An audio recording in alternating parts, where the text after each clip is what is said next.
Hi guys, Q64 here, and today we're talking about Galaxy Quest. I'm going to share with you guys my top 20 moments from this movie. This is one of my favorite movies of all time. The 4K just released, so we're doing it in celebration of the 4K release, as well as the 25th anniversary of Galaxy Quest. So happy birthday to Galaxy Quest. Really looking forward to talking about this today. This is a new series I'm testing out, so with all that said, let's go ahead and jump into the video. By Grabthar's hammer, what a savings.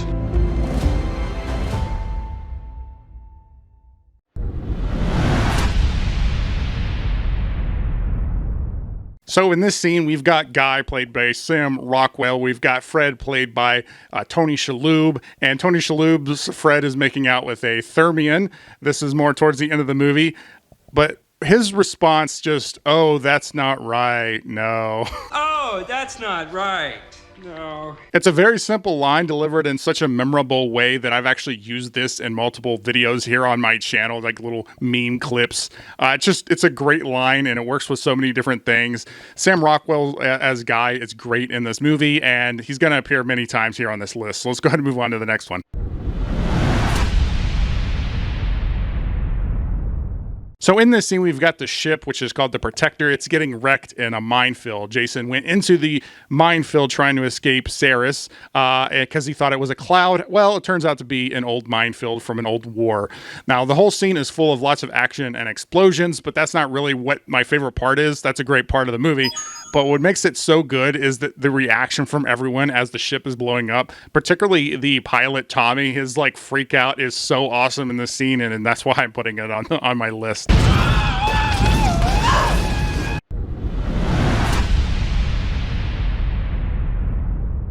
Another Guy line delivered well from Sam Rockwell here. So there's a radar. Ceres has fired something at the ship, and Guy's reaction is just to say, there's a red thingy coming towards the green thingy. Red thingy moving toward the green thingy. Just something about the way he just nonchalantly and stupidly points at the radar and just says red thingy coming towards the green thingy is just so good. Like anybody with the most minute level of intelligence can say, hey, well, this is something being shot at us, but he chooses to describe it as a red thingy and a green thingy. Red thingy moving toward the green thingy.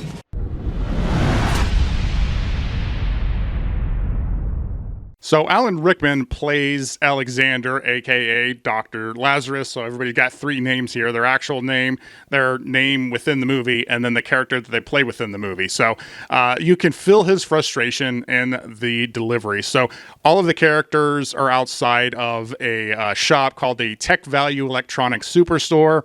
And he has to deliver his famous line, which goes along the lines of live long and prosper, that Leonard Nimoy, no doubt, had to say multiple times. But Dr. Lazarus' line is by Grabthar's hammer, you should be avenged, right? But he has to say, by Grabthar's hammer, what a savings. By Grabthar's hammer, what a savings. His delivery is spot on. It's great. You can tell his frustration with having to say this line so many times, but also has like real meaning because it shows his initial frustration and how that line gets delivered in multiple different ways throughout the movie, obviously leading up to a scene we're going to talk about later. But it just works so well. It's a great scene and it's funny.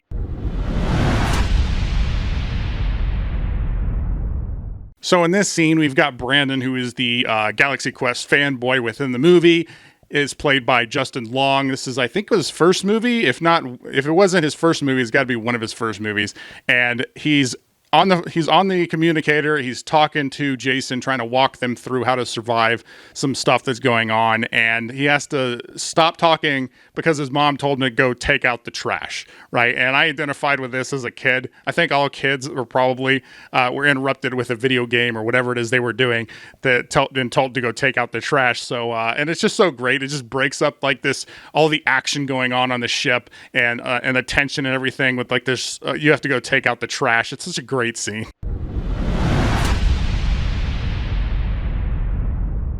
So in this scene is basically towards the end of the movie, we've got a game of chicken going on, or what Ceres thinks is a game of chicken, as the Protector is going head first towards Ceres' ship. And as Ceres so confidently points out, my ship will tear through yours like tissue paper. And then we cut to Jason, Tim Allen, and he says, My ship is dragging mines. and it's probably one of the most badass parts of the movie, one of the most badass like things that Tim Allen's probably ever done in a movie is this, and it's so great. It's such a great line. Obviously, it leads into the explosion and culminates towards the end of the movie.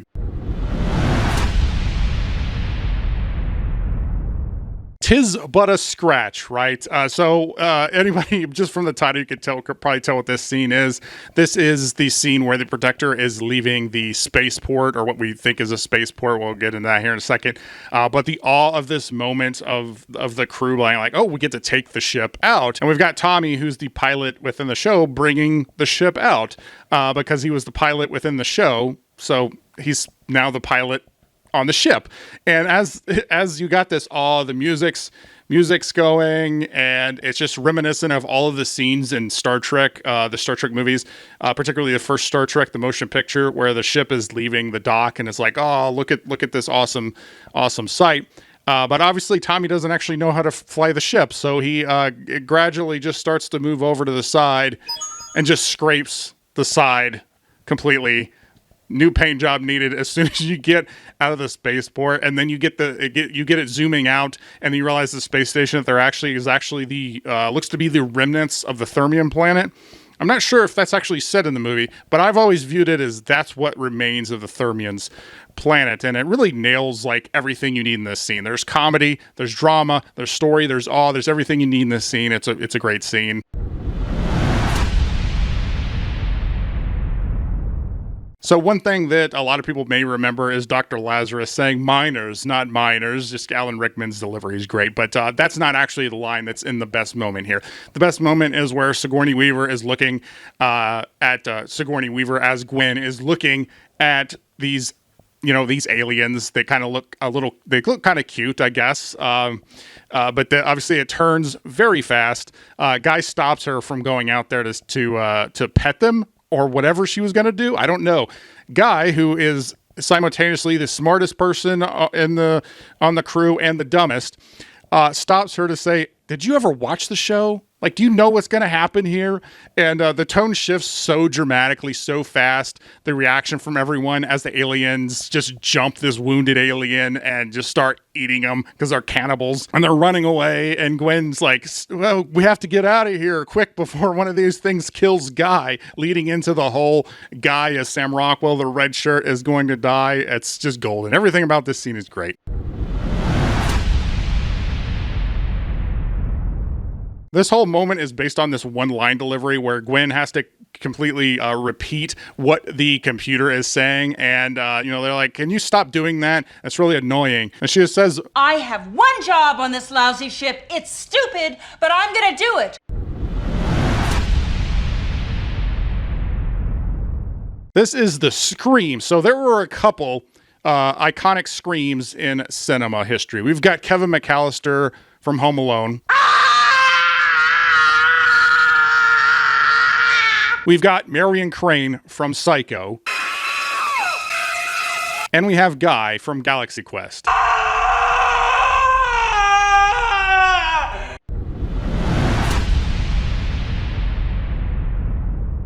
So when Jason first meets the Thermians, he's hungover. He believes everything is just a play acting gig, that it's all just, make believe. He's been hired to, play his character, and he's supposed to be entering negotiations with Saris, but again, he just thinks it's play acting, so he just like, oh yeah, fire everything. Fire red particle cannons, fire this, fire that. Blue particle cannons full, red particle cannons full, Gannett magnets, fire them left and right. And obviously, we as the audience have the context of this being real, which makes this scene like serious and funny, because you're like, what's going to happen from this? But it's also funny because you're like, he has no idea what he just did. That should take care of old lobster head, shouldn't it?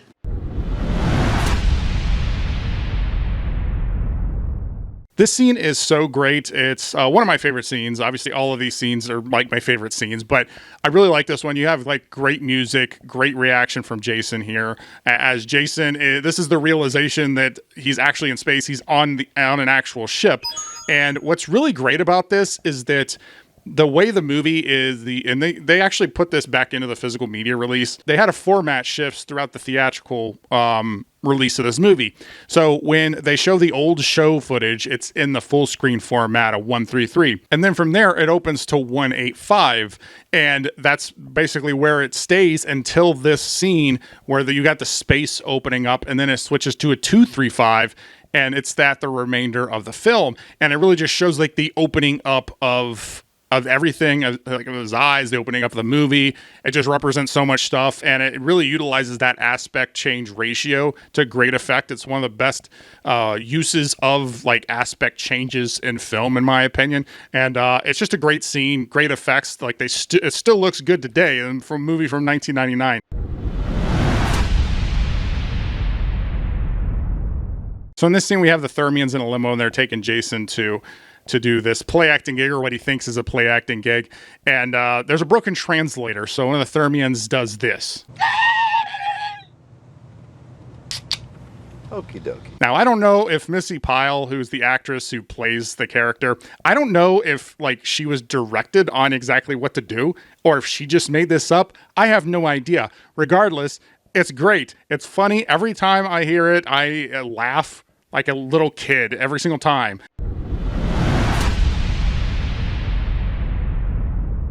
So the pig lizard, I love the pig lizard. So Jason's down on the planet, and he's very likely going to get killed if Fred, Tony Shalhoub's character, can't beam him up. So he tests out his transporter skills on the pig lizard before trying to beam up Jason to see if he can do it, because apparently it's technical as well as an art form in order to use the transporter, right?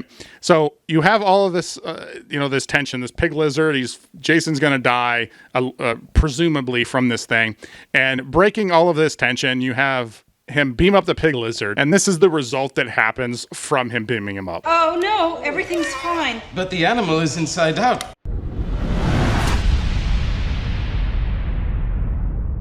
And this is another great scene. We've got Gwen and Jason, and they're moving through the ship. They're trying to get to the sphere, the beryllium sphere, and they're traversing this insane, nonsensical gauntlet of smashing metal. There's a lot of things going on in this scene, like they make contact with Brandon to get a sequence and do all this other stuff. But particularly with this scene, the thing that I think is the funniest is really just Gwen's reaction to all of this, where she's like, whoever wrote this episode should die. I'm not doing it! This episode was badly written! It gets me every time. It plays into the whole meta idea of Galaxy Quest that makes it work, and I love it. Now we're moving into the top 5 here. These are my top 5 moments. Again, these are in loose order, but it's all real. I really love this scene. The whole setup for this is great. You have Brandon, and he's telling Jason that he realizes that Galaxy Quest isn't real, that it's just a show. He's not a head case. And that really harkens back to the beginning of the movie at the convention, where Jason hears some fans who are jerks, making fun of him, and he kind of lashes out at Brandon and his friends, which is the first time apparently he's done that from what we can see in the movie. But the whole point is he's like, I'm not a head case. I understand it's not that this isn't real. And then Jason just stops Brandon's rambling. He's like, it's all real. And then Brandon immediately is like, I knew it. It's all real. Oh my God, I knew it. I knew it. As a kid, somewhere in the back of my mind, I was like, maybe this is real. So I just identified with Brandon's reaction to this when I first saw the movie, and I still love it. It's so great. And again, it just leads into so many great things that I love about Galaxy Quest. Sam Rockwell, again, is so great as Guy. He's the red shirt. He's the extra. He can't decide if he's the guy who stays behind on the ship when the crew goes down to the planet and he dies on the ship, or if he's the red shirt that goes down with the crew and then dies on the planet. And he just has this great rambling scene where he's freaking out. He's like, I don't even know. Maybe you should bring me back to the ship. And he's just freaking out, and it's so great. For all you know, I'm just crewman number 6. Speaking for all the red shirts out there, Guy.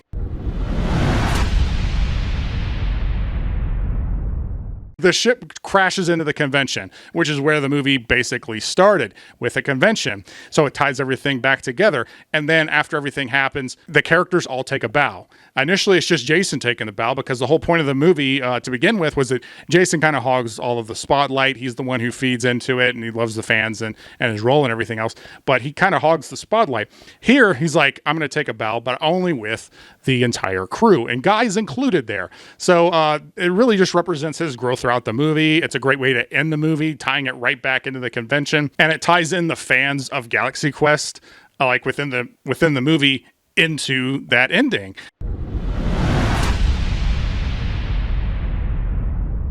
As opposed to the line, "It's all real," that we talked about, now it's all fake, right? And this is a more serious scene that Tim Allen nails playing Jason.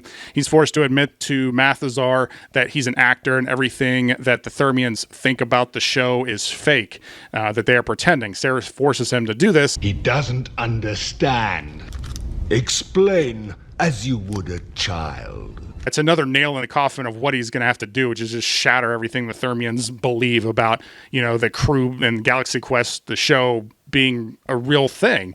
And, it's funny, kind of behind the scenes. After Tim Allen shot this scene, Alan Rickman made a joke to Tim Allen about actually having to act in this scene, and that's what acting looks like. And I thought that was just a funny behind the scenes thing about it. But anyway, this is one of the top scenes in the movie, probably one of the most emotional scenes in the movie as well.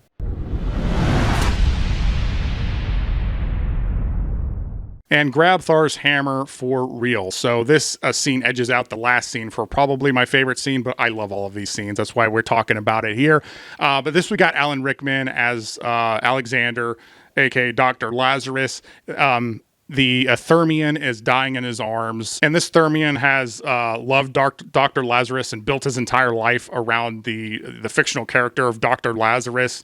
So with all conviction that he can muster, that Alexander can muster, he delivers the "by Grabthar's hammer" line. You shall be avenged.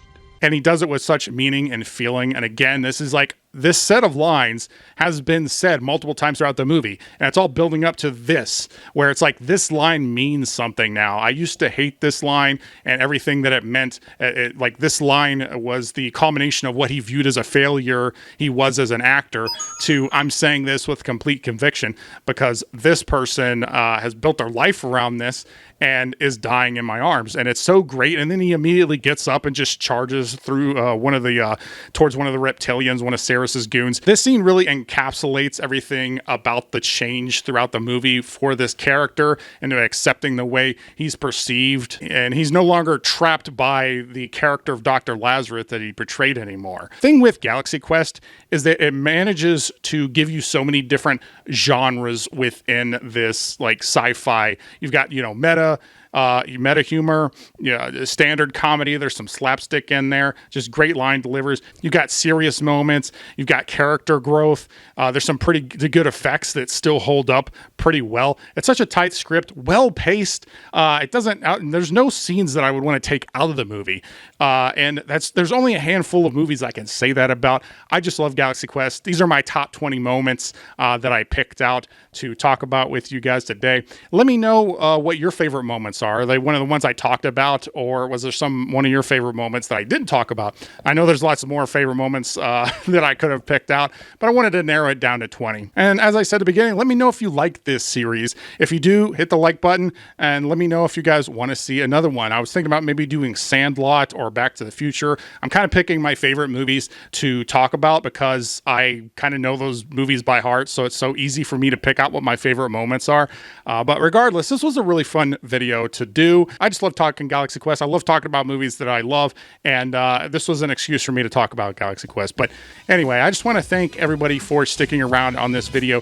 Thank you, subscribers. All of you are awesome, and if you like this video, please like, comment, share, subscribe. Do all the YouTube stuff or don't. I'm not a beggar. I'm Geetrue64, and I'll always tell you the truth.